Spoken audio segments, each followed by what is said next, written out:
Then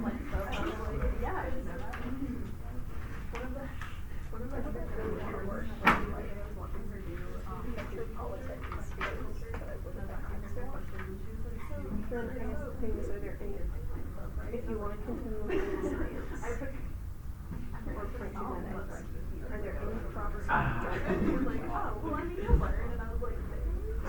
So I doing genetic research. I don't want to, yeah, no, I don't care what classes I'm working on. Can you narrow down sort of what you want to sort of like, do you want to just do pure physiology? Do you want to just do genetic work? Do you want to do video work? I'd like to keep genetic work involved. I do enjoy pathology, similar to what I'm doing already with gene resistance. Yeah. There's two different versions of biology. I've always wanted to learn more For some reason, which I think I am registered under. So I wouldn't mind branching out to E-Health. I honestly don't know which one. I mean, it says. I don't know, so I'm here because I was obsessed with great. I don't know. But no, I didn't. There was like, in my brain, Yeah. but now I work. Now I you- really need to get totally out of that. Because I've been switching to tea in the mornings over water. I'm so hard in the mornings now that I can't do water. But, yeah. But I'm all out of tea, so I need a new thing sleeping time.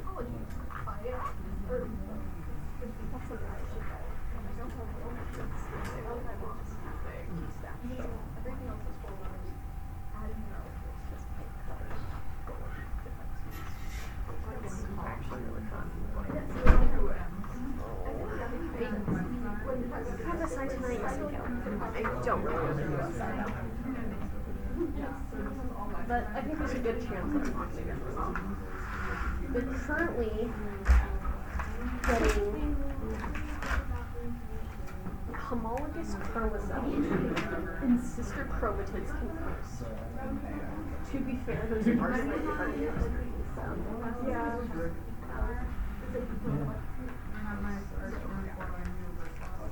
Homologous chromosomes is for type 2 chromatids. Well, after DNA replication, yeah.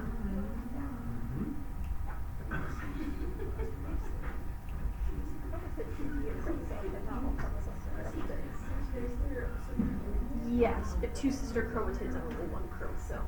Yes, until they're in separate cells. In which case they're a full chromosome. That's confusing. Yeah, that I can understand.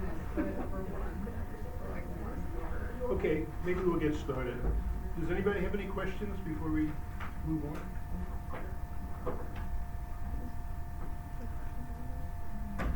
No one? Okay, so today and probably a little bit next week, we're going to continue discussing various forms of protein engineering as opposed to sort of genomic or DNA engineering modifications. I mean, just keep in mind, what we're going to be talking about always involves working at the nucleic acid level in order to create new types of proteins. But this is really going to focus on the properties of the proteins that we would be producing from our constructs. So what I'm going to talk about first is the construction of a regulatory system suitable for gene expression in eukaryotes. Now, we've been spoiled in prokaryotes because we've had systems like either the lambda regulatory system or the lac regulatory system so that we could express foreign genes in a way that they would be off under certain conditions and on under other conditions. When people started working with eukaryotes, they actually had a hard time finding equivalent systems like that. So one of the things you'll probably hear is, well, you know, you can connect a gene of interest that you want to be able to turn on or off by fusing it to a heat shock promoter. Everybody know what a heat shock protein is? Anybody want to give me a definition of a heat shock protein?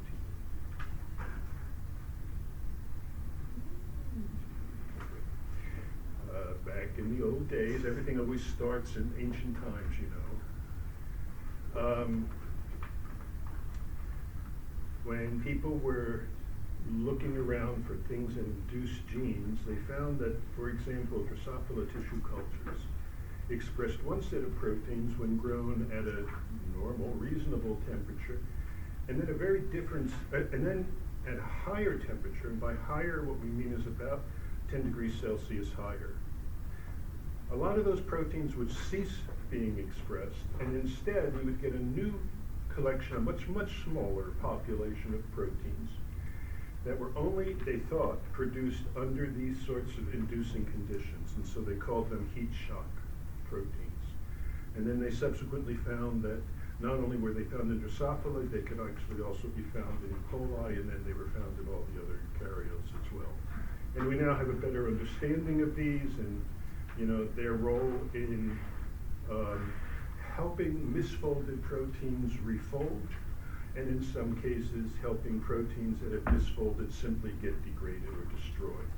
Because a misfolded protein, which I think I'll talk about a little later, I'm not sure, but a misfolded protein tends to aggregate. A lot of human diseases are simply the result of aggregating proteins. So genetic diseases are the result of that. So anyway, they really do work very well. The promoters are fantastic. They're very strong when they are induced, but the problem is you got to turn off everything else, and so you're really not looking, if you want to use these to regulate expression during a developmental process, the very act of giving those cells a heat shock changes the way the whole developmental system operates. So that wasn't very good. Other people were looking for steroid hormone-induced genes, but of course, at least in mammals, there's lots of genes regulated by steroid hormones, and so when we would turn on the gene of interest that we've created, we would also be changing expression of dozens of other genes, and that would complicate the interpretation of those results. Other approaches were taken, but in the end, one of the most successful approaches that was developed was to convert a prokaryotic repressor protein into a eukaryotic repressor protein. So I just want to go through a little bit of the background, and then we'll go into the modifications that had to be made. So the protein we're going to work with is called TEDR. It's one of those proteins encoded in TN10. And you may recall, this protein is, when it's expressed, shuts off expression of the TEDA gene. The TEDA gene, also encoded on TN10, is a ion channel, and if it's on too long, lots of stuff leaks out, or lots of stuff leaks in, and it sort of inhibits the growth of the cells. And so to prevent the presence of a TN10 from exerting a terrible cost on the viability of the bacterium, TN10 has acquired a repressor that keeps TEDA off until tetracycline is present. So we have a drawing here of a small region of TN10. So here is, let's say, the messenger encoding encoding TEDA. The start of transcription would be, let's say, over, this would be the promoter region, this black bar would be the promoter, and the start of transcription would be here. Overlapping the promoter and overlapping the start of transcription, there are two repeats, which are the sequences to which the TET repressor binds. And as you know from the terminology we use in prokaryotes, a sequence to which a repressor binds is called an operator, so we're calling it the TETO, or the TET operator sequence. Okay. It just means that some of the bases that are part of the promoter are shared by the repressor, but not all of the operator, but not all of them. And so, you know, this normally has no effect. This normally would not by itself bind RNA polymerase. But when TET R is being produced, it's going to bind here and mask the promoter so that the RNA polymerase can't see it. And as a result, this system will shut off. When the TET-R protein is produced and binds here, this messenger will be shut off. Just to be safe, this second operator overlaps the start of transcription so that if the polymerase does happen to beat, because it's always a race, you know, it's always going to be a race between these two proteins, RNA polymerase and TET operator, just like between the methylases and the restriction enzymes. If the polymerase beats the repressor to bind here, it could theoretically start transcription. And so to prevent that, we have the second operator blocking that system as well. And so we can have a repressor binding here or a repressor binding here. The combination will ensure this is off. When tetracycline is added, some of it will leak in no matter what. And when it does, some of that tetracycline will bind to the TET-R protein and cause the TET-R protein to change its shape, leading to its falling off or dissociation from these operators so that now the polymerase can see the promoter and we get transcription. Now from what I've just told you, you can begin to think about what the TET-R protein must look like. Now when we say what it looks like, what we really are asking is, what is the domain organization of that protein?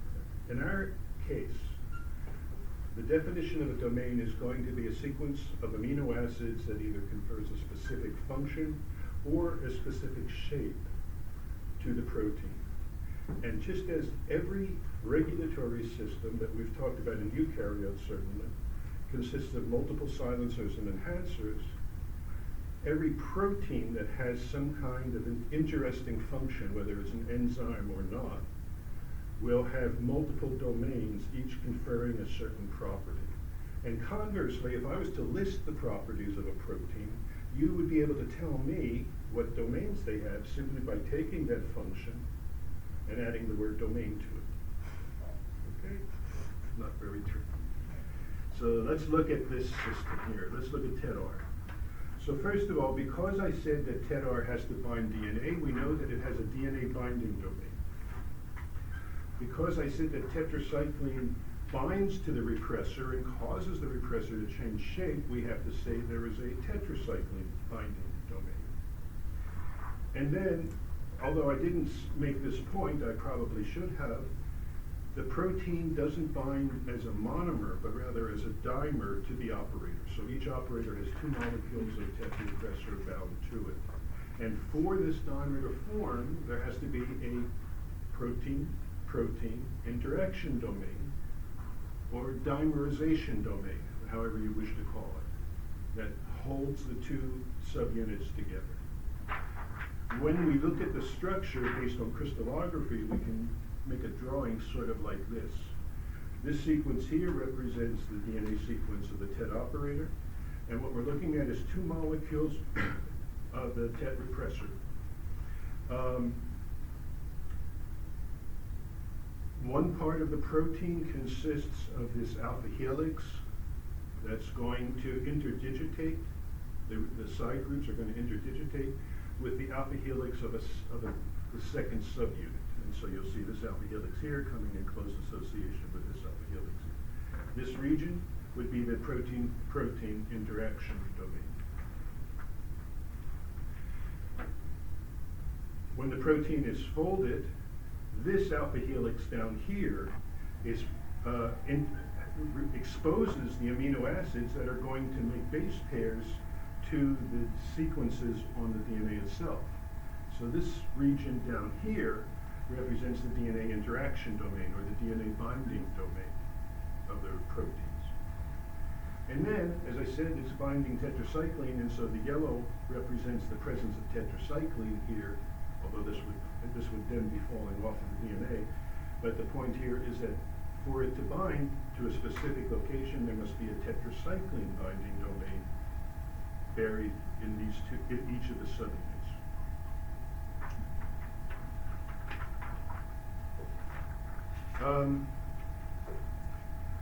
Now, in theory, if we were to clone that TET repressor and give it a eukaryotic promoter and introduce it into an organism where we have also introduced a modified promoter region for a gene, which has the TET operators in some appropriate location, then that repressor could hopefully bind to those operators and shut off expression of that promoter. And because of the specificity of this TET repressor system, it won't affect gene transcription of any other of the 25, 26, 32,000 genes in the eukaryotic organism. In theory, that's the way it would work, but we know there's going to be one little problem, and that is that this protein, which I think I didn't point out, but let me just point out here, is 47 kilodaltons, which is too big to get through a nuclear pore under normal circumstances. So what that tells you is if we want to make this protein work in eukaryotes, we have to add a nuclear targeting domain to the coding region. And again, as you know, we are so lucky because nuclear targeting domains can be added anywhere, as long as it's part of the open reading frame. So where are we going to get these nuclear targeting domains? Well, the ones that people chose tended to come from viral regulatory proteins, viral and what we call viral enhancer binding proteins. And these are represented by this schematic here. This is just sort of a generalized enhancer binding protein. What makes up an enhancer binding protein? Well, like a repressor, it has to have a DNA binding domain, and it is frequently close to the N-terminus. It has to have a protein-protein interaction domain because inevitably one subunit of a protein rarely binds tightly enough to its target DNA to ensure that it's going to shut off or it's going to enhance expression of that gene. So they generally will either dimerize or tetramerize. Sometimes there's trimers, but you have to have multimers to get an efficient and specific binding. It's got to have, of course, because these proteins have to get into the nucleus, it has to have a nuclear targeting domain. And these nuclear targeting domains, as I mentioned a little bit earlier last time, are often sequences that have a string of lysines or sometimes lysines and arginines in a row. So these are typical nuclear targeting domains. And all we needed to do was to cut them out of a gene that we know goes into the nucleus. I'm sorry, we didn't have to do this yet. Nature did it for us. We're still talking about the natural enhancer binding protein. That sequence would be, let's say, over here in this system.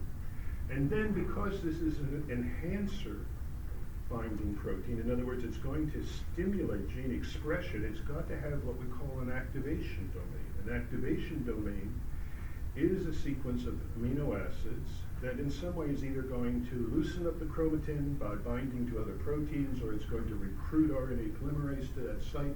There's different ways that activation domains operate, and we're not so concerned about the differences as much as the fact they exist. So, we're going to take this protein, and then by the by, this particular protein as I've drawn here would dimerize to look like this, where the DNA binding domains are down here, the activation domains are sort of sticking up into the nuclear plasm, and the protein-protein interaction domains are holding everything together. And in this particular case, the nuclear targeting domain is sort of buried in each of the two subunits.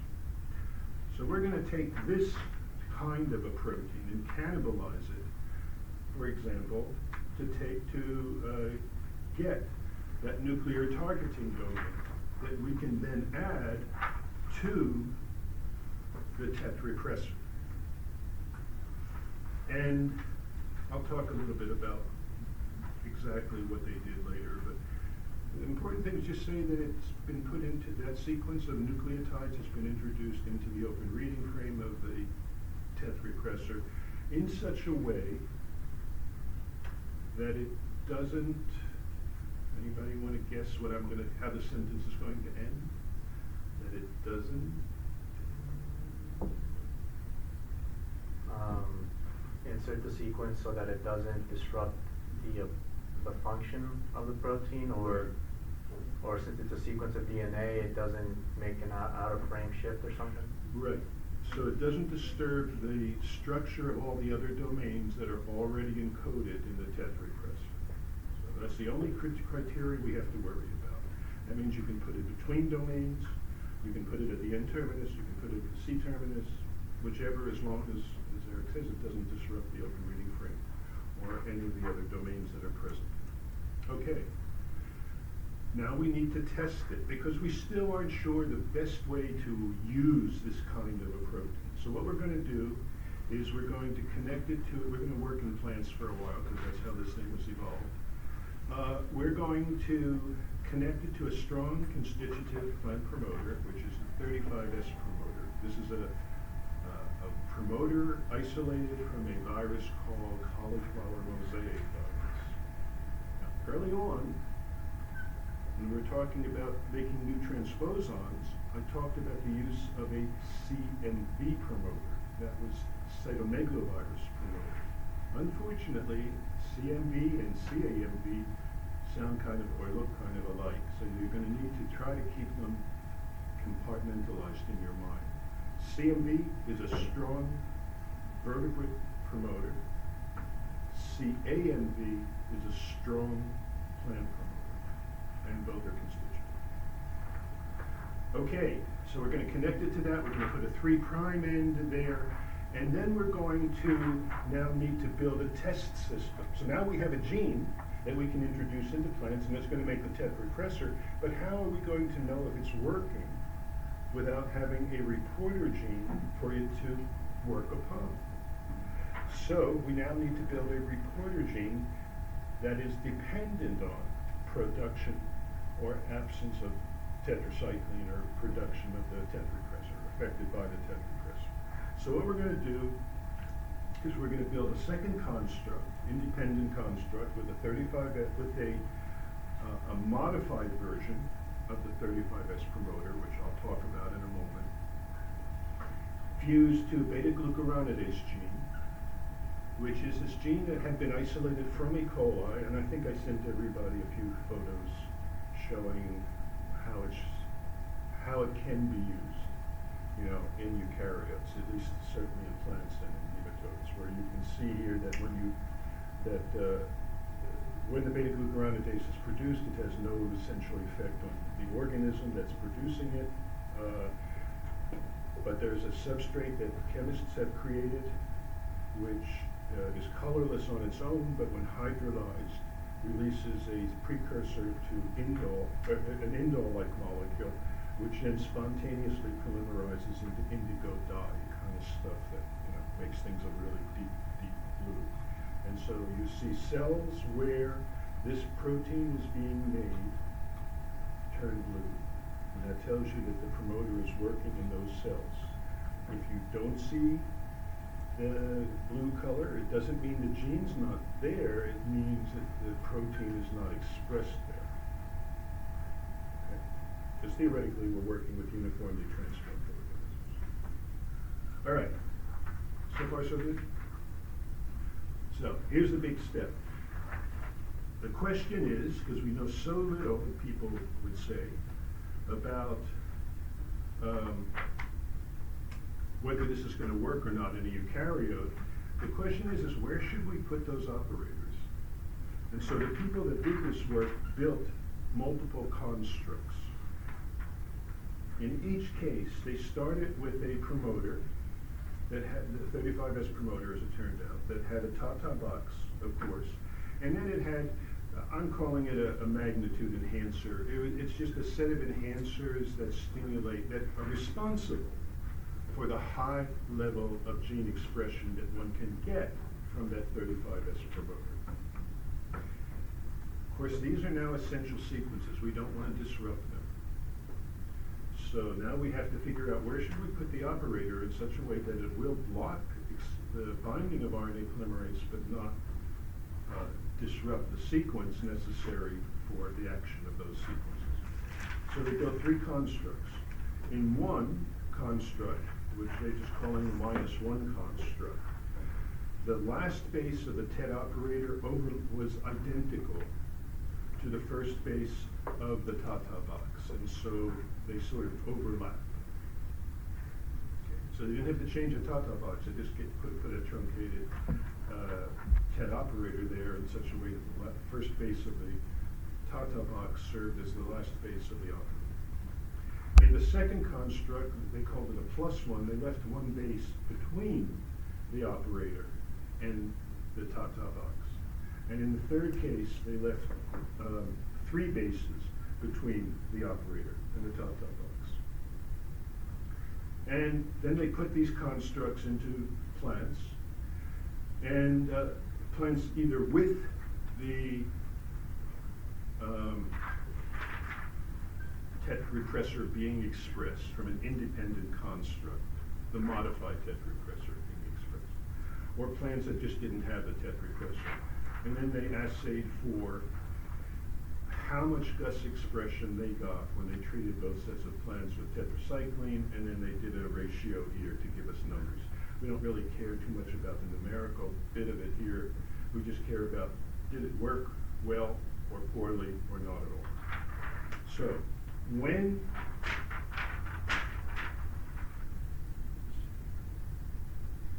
the repressor was present, in theory, we would see something like this. The RNA polymerase would be binding to the Tata box. There would be no inhibition in the case where there was no TET operator. In the case where there was an overlap between the operator and the promoter, the end of this repressor would interfere with the binding of this polymerase and hopefully prevent it from binding successfully. When they moved it one base, so that the operator and the Tata box were separated by one base, there would still be a bit of an overlap because these proteins are really big compared to the sequences that they're binding to, but it would be less of an overlap. And when they were 3 bases away, the two proteins would not, at least physically, hinder each other from binding. They would be touching, but that's about all that would happen. Okay. And then what they found is that when the repressor was present, in this construct, when there was no repressor present, they set that amount of GUS activity to 100%. This will be their standard. And then, by comparison, when they had the operator overlapping the promoter, the level of GUS expression dropped to about 0.5% of the level found in plants that didn't have any operators at all. So that shows that location does block RNA polymerase from binding, because normally RNA polymerase would be binding to this Tata sequence, in a constitutive situation. But apparently, when these two proteins compete for the same space, the chances of transcription are much, much lower. There's a little bit of transcription, because again, there's always a race between the two proteins, but in general, the repressor wins. When they're separated by one base, the level of repression is a little bit less, but it still is pretty significant, so it's 3% relative to that. And when we put 3 bases between the two binding sites, the level of repression is only 5%. This is hardly enough to make it worthwhile. So now we have a pretty good idea that we need to have these operators very close to the Tata sequence, either separated by one base or maybe even overlapping. Well, other experiments were done to find a optimal organization, and in the end they actually went with a modified version of nature's version found in TN10. In other words, They built promoters now, where you have the magnitude enhancer upstream, the top box here, and then they had 3 TED operators. Just one base or 2 bases away from the top box, one between the top box and start of transcription, and one actually overlapping the start of transcription. And by having these 3 sites for the repressors to bind, they guarantee that there's a nearly complete shutoff.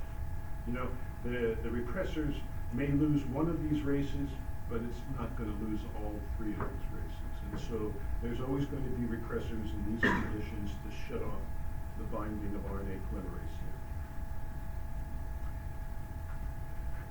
The hope now is that when they add tetracycline, this protein will still release its hold on the DNA. And what they found is that when you add tetracycline to the plants, and by the by, one of the many advantages of this system is that tetracycline has no effect on eukaryotes. So it's a harmless chemical. It does kill gram-negative bacteria, but it doesn't do much to eukaryotes whatsoever until you get to ridiculously high levels. And so, it's also quite permeable. That's the other big advantage. It penetrates cells very, very easily, much more easily than some other alternative inducers that people try to produce. And so the result here is that when you add tetracycline to these plants, you can just water the plants with the tetracycline. The level of expression of the GUS gene will increase about 80-fold or more, very quickly.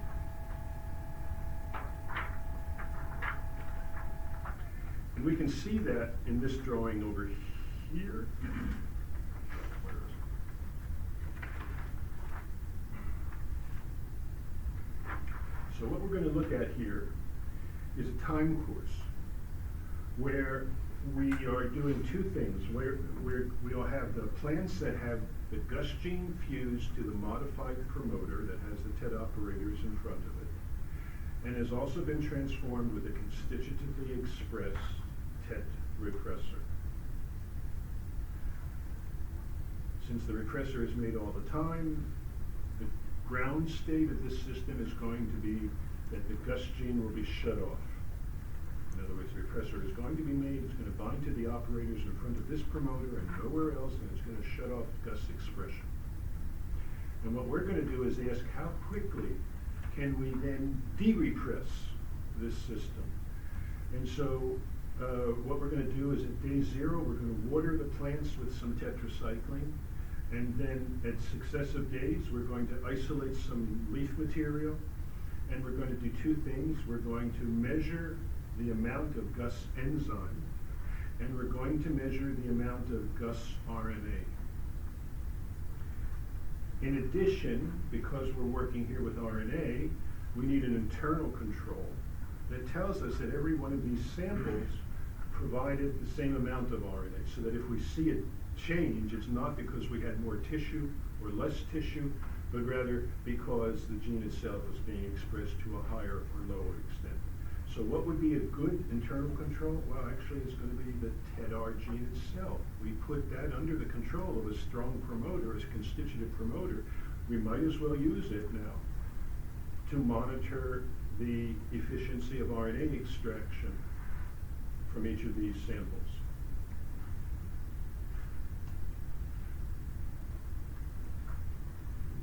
Anybody want to ask go back, repeat something, say anything differently?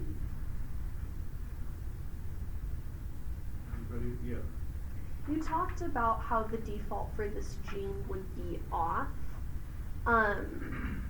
And isn't that true for most eukaryotic organisms, that a lot of genes are sort of defaulted to be off? Yes. And why is that? Because of the structure of eukaryotic chromatin, which masks lots of stuff, and also makes it really hard to unwind the double helix. The native state of a gene is off. In order to turn it on, you have to loosen up that chromatin, and sometimes even go further and unwind the DNA a little bit. loosen up the DNA. So the enhancer binding, that's the job of these enhancer binding proteins. Their job is to either directly change the structure of the chromatin or to recruit the RNA polymerase and the TATA binding proteins so that they can do that job for us. And this is totally different from like bacteria, where the DNA is virtually, I mean, there is a little bit of protein binding to the DNA in bacteria, but it's basically naked genes. And that means then that unless there's a repressor there, bacterial genes are almost always on. The promoter is always visible to the RNA polymerase. Is there any other questions?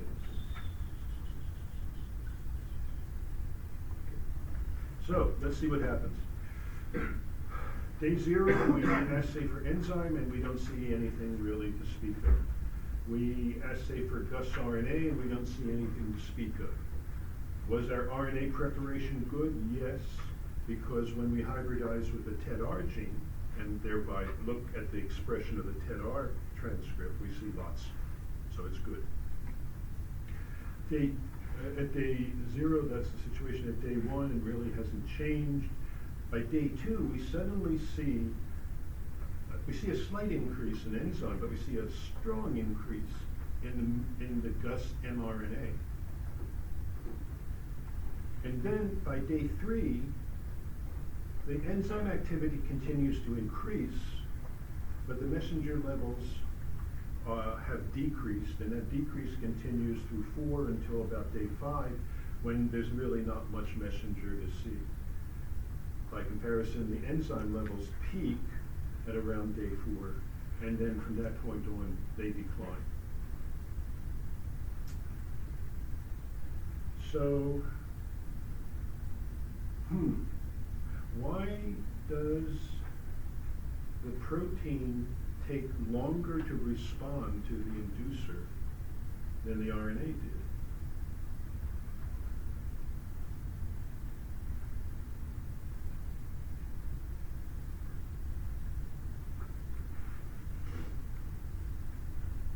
Okay. Does it take a long time for the RNA to be made into the protein? Yeah, it takes time. People don't realize that what we are talking about is not, translight velocities. We're really looking at things that are, fast by our light standards, but certainly slow by some molecular or physical standards. So basically, it takes time for that RNA to get out. It responds quickly within 2 days. The repressors have fallen off in most of the cells, and therefore we're getting a pretty good level of expression. But a lot of that RNA may still be in the nucleus, or it may be in the cytoplasm, but it hasn't been translated yet. It takes time for the ribosomes to find those sequences and time for the ribosomes to translate that information into a protein. And so there's always an inevitable delay between the addition of an inducer. It's not just tetracycline, it can be steroid hormones, it can be anything else. It can be vitamin A or retinol. And there'll always be a lag time between the effect it has on transcription and the effect it has on the actual gene that's being regulated. Now, why do you think the levels of the messenger have decreased, and that eventually even the protein level, or the enzyme activity decreases? Anybody want to stab at that one? Did you have a thought? I did. Is it because the TED-R will replace the tetracycline? Will do what now? Sorry, not replace. Replace. Not degrade. Not. Because this is just a regulatory protein. It has no enzymatic activity. So what is happening? What happens when you eat something, well, I don't know, maybe it's not even poisonous, but something distasteful? Does it just continue to accumulate in your body, assuming it's an organic substance? Or does the cell have a way to destroy xenobiotic compounds that it doesn't like. And of course, you know the answer is that it does. That's one of the functions of lysosomes and peroxisomes, or if we're talking about plants and yeast, vectors. Chemicals that shouldn't be there are shoved into those organelles where there are enzymes to destroy them. And that's what's happening here. Just as, when you take a medicine, it doesn't last forever. Maybe you took an aspirin in the morning, but you need to take another aspirin at night. Why is that? It's not because your pain got worse, it's because your body had already detoxified or destroyed the aspirin that you had ingested. And the same thing is happening here. These plants have destroyed the tetracycline that's come in, and as there's no tetracycline in the cytoplasm, the tetrapressor refolds into an active conformation and binds back to the DNA and shuts off transcription. And then eventually the Gus protein itself is degraded because, most proteins in eukaryotes and prokaryotes have a short lifespan. Do you know why they have excuse me? Oh, that was not my question. My So question. let me just ask one Yeah. thing. Why do proteins in the eukaryote have a short lifespan? Anybody have a guess? I mean, not why. What mechanism shortens the lifespan of a protein in a eukaryote? Just checking to see if people have heard this in a cell biology course or elsewhere. Maybe in a immunology course or something. What do you mean by mechanism, or is it like a reaction that might happen to it? Because I'm thinking maybe ubiquination. Just I would think that too. So do you know what ubiquitins are? Ubiquitination is? So the cells have a garbage disposal system, basically. When a protein is no longer needed, or when a protein has misfolded, it's a risk keeping it around, and it's the worst, and its best, it's a waste of material because those amino acids could be part of a functioning protein or a necessary protein. So the cell has a garbage disposal system, which involves ubiquitination. It's a small, like 76 amino acid peptide that's covalently bound to the protein destined for destruction, and then that protein goes into the proteasome, or in some cases into autophagosomes, where it's broken down into individual amino acids that are recycled for new protein synthesis. And that's what's happened to this poor little Gus gene here, Gus protein. It's been attacked by this garbage disposal system, and so it has a finite lifespan. Now the cell doesn't know that it's a foreign protein, that's not the issue. The cell does this to every protein that's been around. It just differs according to the half-lives of different proteins are different because of amino acid sequences. But ultimately, every protein that's not in the membrane of a cell is going to get degraded. Okay. So we only added tetracycline on basically day 0. We're not adding it continuously? No. So it was added once. Yeah, okay. And that's why we do see this shut off. If we had kept it there, if we had continued to water the plant with tetracycline, we would have kept this system operating, and we would have continued to see Gus expression.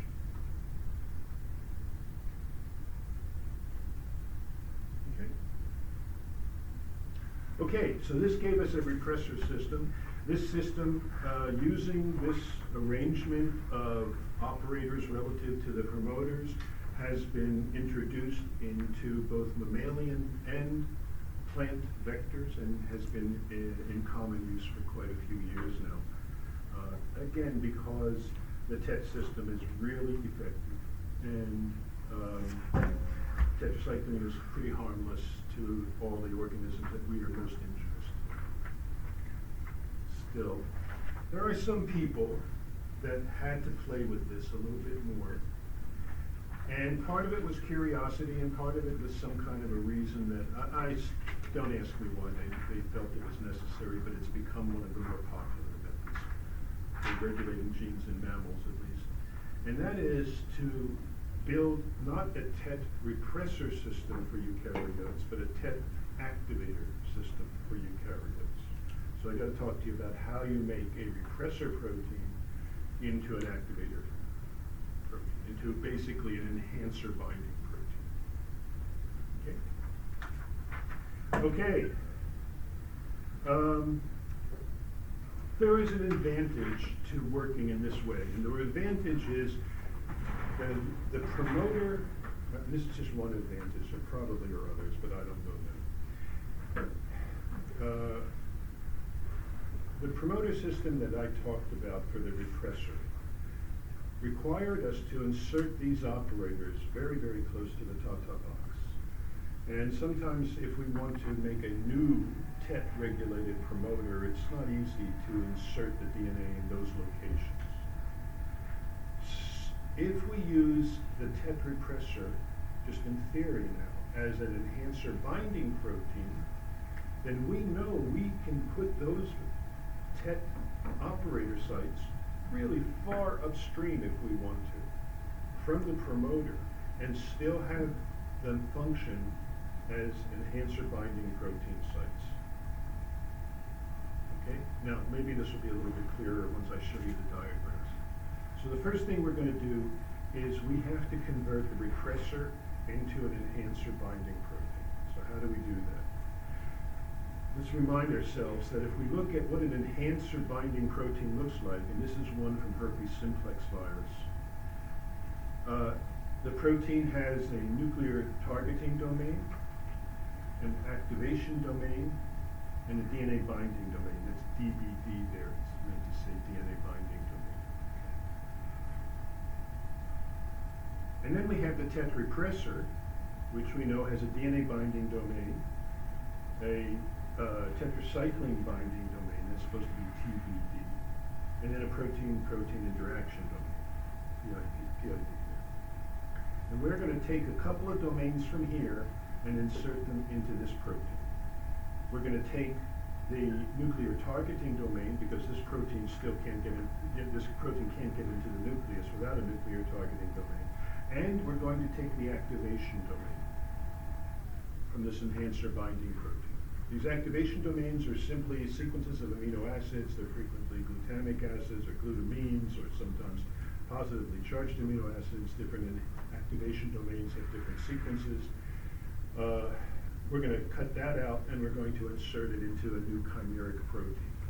And the result is going to look like this. We're going to have the DNA binding domain of the TET repressor.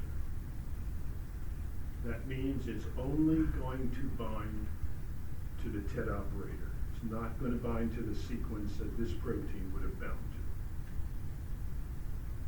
Does that make sense? You don't have the specificity of the DNA binding domain, you don't know where it's going to bind. So we're going to have the TET repressor's DNA binding domain. We're going to have the tetracycline binding domain, because we're going to be using that to regulate the activity of this protein, not the expression, not the transcription, but the functionality of this protein. And then we're going to insert into it these viral nuclear targeting domains and activation domains, and then at the very end we leave the protein-protein interaction domain of the TET repressor, so this thing can dimerize and therefore bind tightly to the TET operator.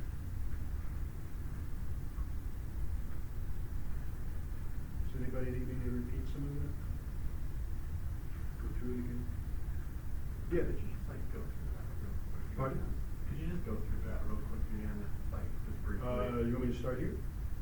Honestly, yeah. Okay. Eukaryotic genes are all regulated by enhancers. They require enhancer binding proteins. This particular virus, herpes simplex virus, is a huge DNA virus. It has lots of genes, and some of them are regulated by an enhancer binding protein encoded in that virus, which we're just going to call the HSV enhancer binding protein. When we look at its domain structure, we see that it has a nuclear targeting domain near the N-terminus, an activation domain, and a DNA binding domain. We don't want that DNA binding domain. But these other two domains can be valuable for us. We're going to take these two domains and we're going to insert them between some of the domains of the TET repressor that we've already looked at. So that when the finished product is done, it's going to have the DNA binding domain of the TET repressor, which will allow it to bind to the TET operator. It's going to have the tetracycline binding domain of the TET repressor, so it can be responsive to tetracycline. It's going to have the nuclear targeting domain of the HSV enhancer binding protein, so it can get into the nucleus, because otherwise this protein would be too big. And then it's going to have an activation domain, because we're trying to convert a protein that shuts off expression into a protein that turns on expression. And in eukaryotes, in order to do that, we need an activation domain. So we're going to just steal it from this virus protein and insert it here. And then, because these proteins are never enough to bind to the operator tightly, they'll bind, but they just won't be that tight. These proteins have to dimerize. So we're going to leave the tetracycline dimerization domain intact there, so that the protein can link up with itself, and then these two together can bind tightly to the TET operator sequences. Is that helpful?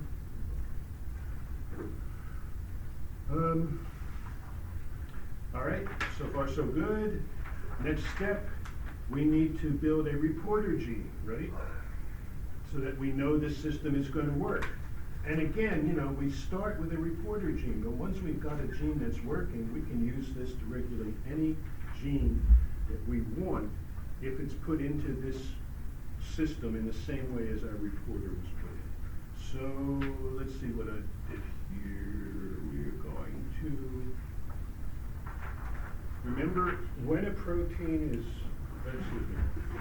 enhancers can be anywhere,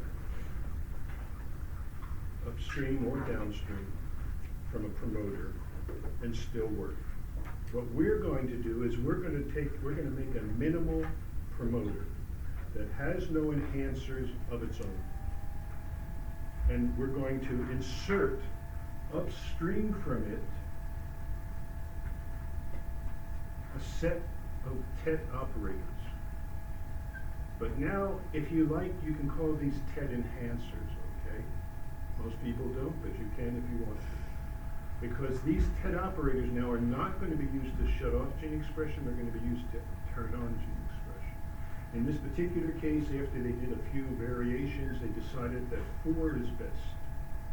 So most of the vectors that have been built for this purpose have 4 TET operators upstream from the top box. Now, when they put this into a cell line, let's say a mammalian cell line, that has, that's expressing that specifically modified TET enhancer binding protein that I just talked about. That protein is going to bind to those operators and function as enhancers with their little activation domains waving up there in the nuclear plasm. Yeah. It binds to or TWO. Oh. I hate English. T-O. We got 3 choices. Okay? T-O, T-O-O, and T-W-O, and you can throw in Spanish T-U, I don't know. Anyway, we aren't doing it. It's just T-O, so they're going to bind onto the TET operators. They're going to dimerize, that's why you see that there, and you see the activation domain sticking up into the nucleoplasm where they can assist RNA polymerase or other auxiliary proteins to bind to the TATA box. And so when this modified construct is put into cells producing this activator version of the TET repressor, these genes will be turned on. Go ahead. So on each TET operator, there is a dimer. Yes. So there is TWO, there is 2 binding onto Yes, in each that one. case, yes, yeah, there's also two and, yeah. Okay. So they're dimerized, they make,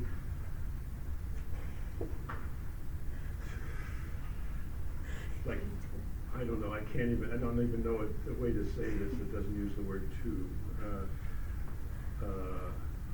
3 minus 1 proteins at each of these operators. Okay? Okay.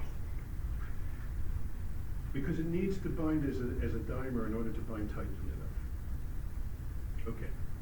So it's going to promote the binding of RNA polymerase and therefore promote transcription of the gene of interest. And this can be a reporter gene, or this can be any gene that you're particularly interested in investigating. Now, at some point, you may want to say, well, what happens if I shut off expression of that gene? I know what's going to happen. The protein that is being produced here will stop being produced, and then I can ask, what effect does that have on the development or whatever of the organism in question?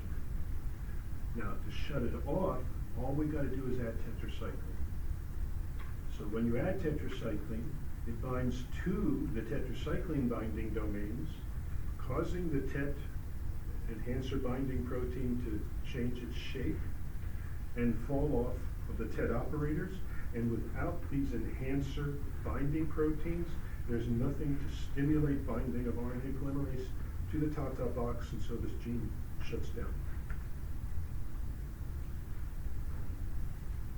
So this TET system, this activation system, I just want to contrast it again with the repression system.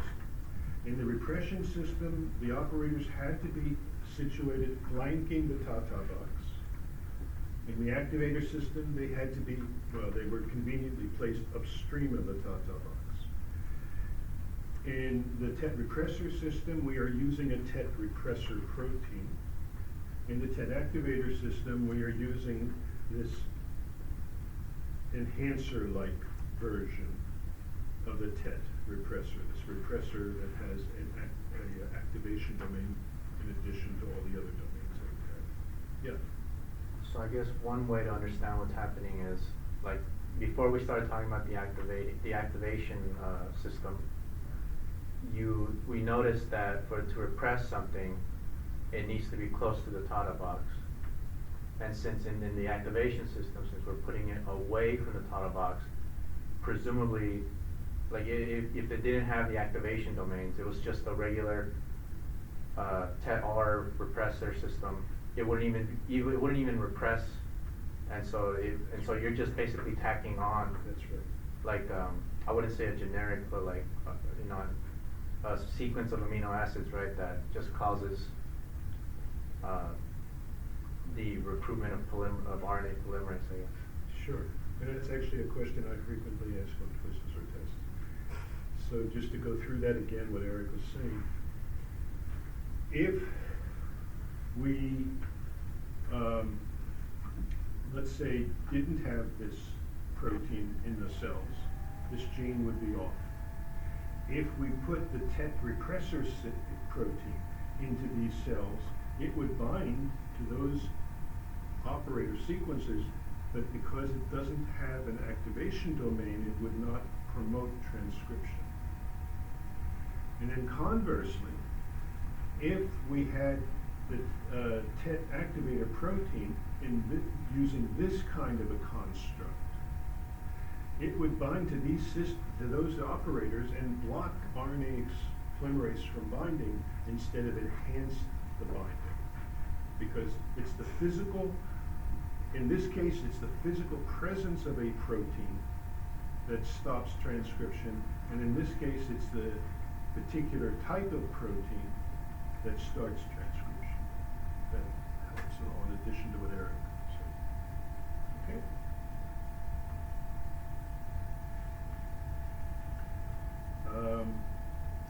Okay. Any questions so far? Anybody want me to repeat any of this? Okay, we're going to continue this story of protein of swapping of domains next time. And I just, if you looked at it, what you'll see is what we're going to talk about is a very specialized tool that's been developed for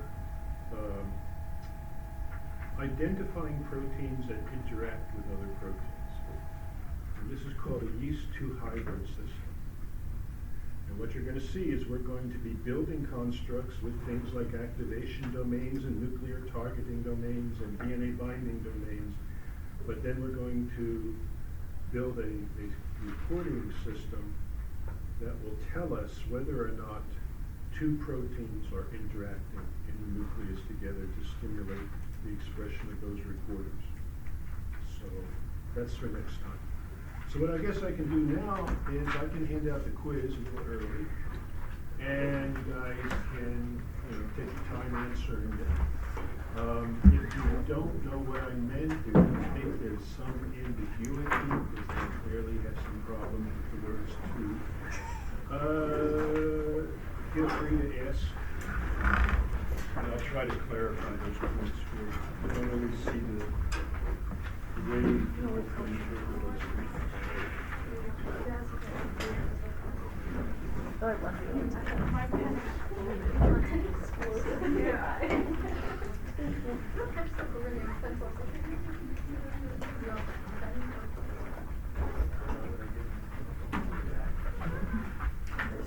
Actually, right, we should wait for 8. I already looked at that, and I have put in.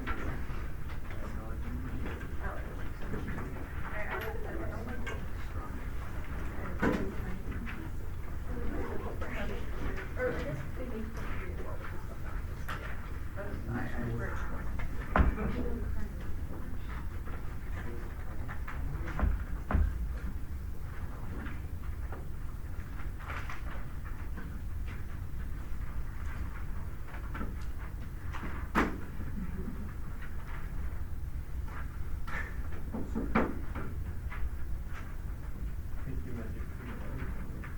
Make sure you put your name on it. You can write your own questions, right? Just be sure you put your name on it, though. I do have a question. Okay. So it says 4 ADH should answer 1 through 5, and 5 ADH should answer 1 through 6. But Oh. there's 8 questions. So Yeah, I didn't change that.